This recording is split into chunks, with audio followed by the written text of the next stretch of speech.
شكرا يا ربي شكرا هديت قلبي شكرا.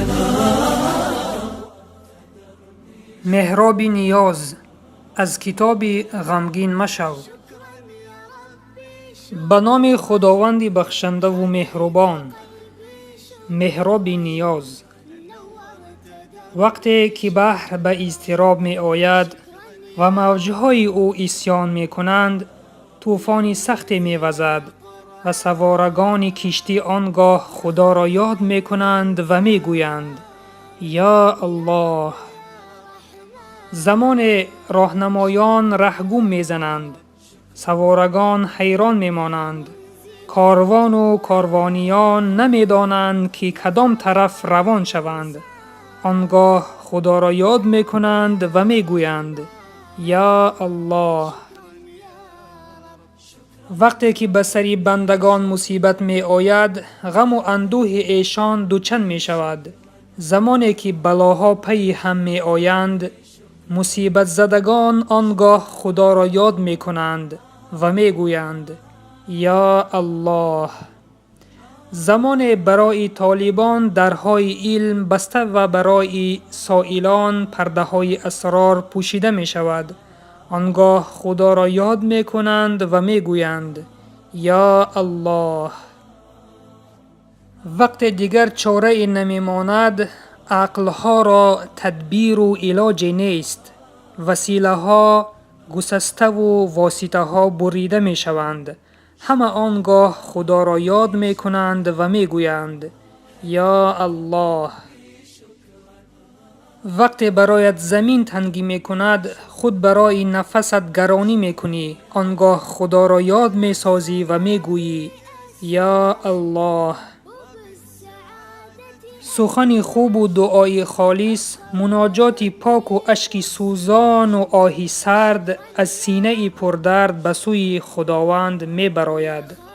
در مشکلات به سوی او دستها برداشته می شوند و چشمها نگرانی مدد او می گردند. به نام او زبانها به سخن می درآیند و از او مدد جسته دلها از ذکر خداوند آرام می گیرند. الله بهترین نام، زیباترین حرف و ارزشمندترین کلمه می باشد. الله غنی، همیشه باقی، صاحب قوت و نصرت و عزت و قدرت و حکمت است.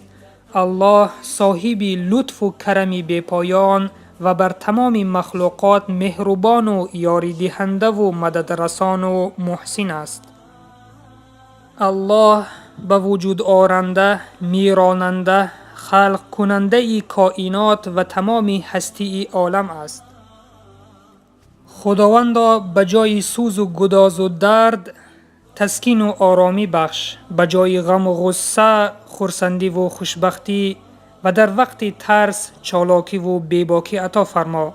یا الله، محبت دل را به یقین و باوری را صاف بگردان. شک و شبهه و شرک و کفر را با آب منزه ایمان بشوی. پروردگارا، به چشمهای بیخوابی شب زنده داران خواب آرامی، به نفسهای بی سرانجام سکوت، به چشمهای حیران نور هدایت و به رهگم زدگان راه حقیقت عطا فرما. لغزیدگان و افتیدگان و از راه هدایت بیرون شدگان را دستگیر باش و به سوی خویش آنها را باز خوان. یا الله، به سوی تو برمی گردیم، به نام تو توکل می کنیم و از تو نیاز و حاجت خویش می پرسیم. زیرا جز تو کسی نداریم، دیگر در نیست که بکوبیم. تو دوست و ولی ما هستی، قرابت و نزدیکی جستن به تو و یاری تو بسا دلپذیر است. بدون شک و شبهه به جز الله یکتا و بی همتا خدای دیگر وجود ندارد. نورت دربي شكرا شكرا يا رب. شكرا يا ربي شكرا هديت قلبي شكرا.